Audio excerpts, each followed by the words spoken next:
안녕하세요. 오늘의 책은 Think Again이라는 제목의 책입니다.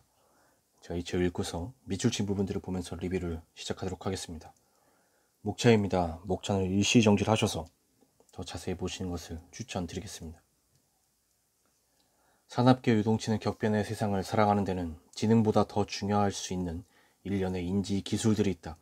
다시 생각하기와 자기가 알고 있던 것들을 잊어버릴 수 있는 기술과 관련된 능력이다. 사람들은 의심할 때의 불편함보다는 확신할 때의 편안함을 더 좋아한다.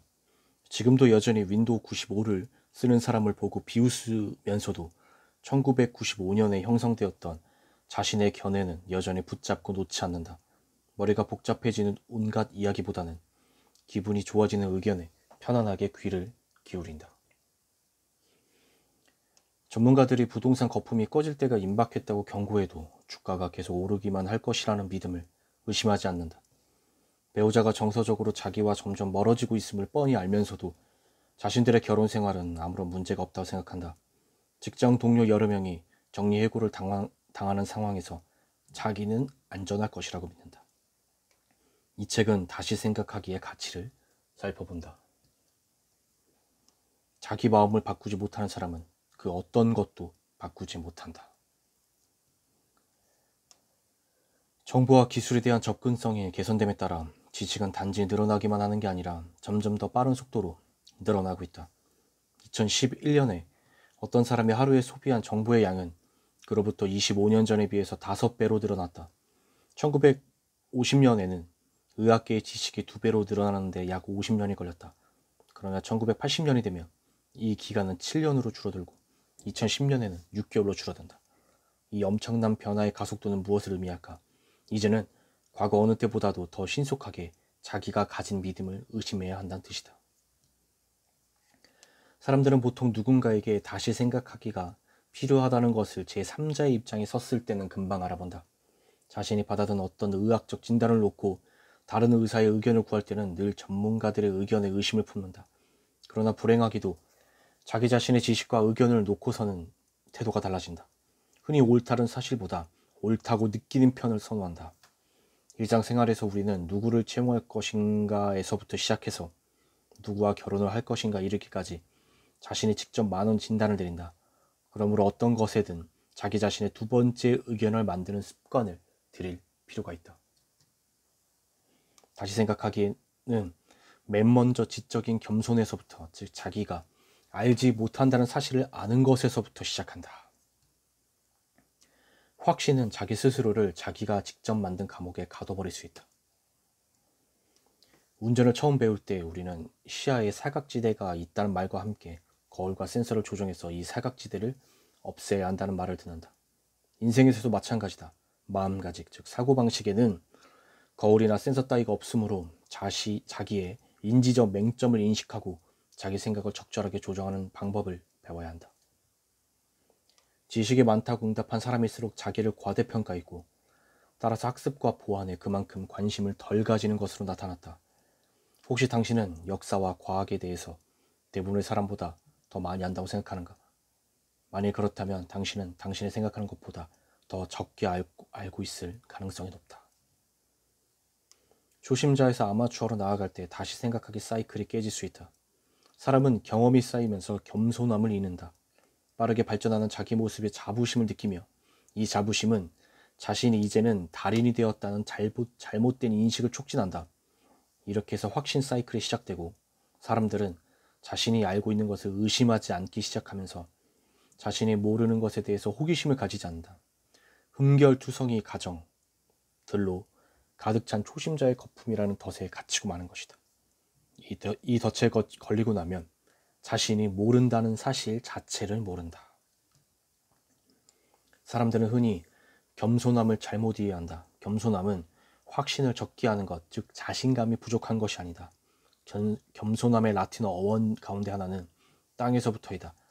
한마디로 말해 겸손함은 얼마든지 오류를 저지르고 잘못될 수 있음을 인정하면서 땅의 뿌리를 튼튼하게 내리는 것이다.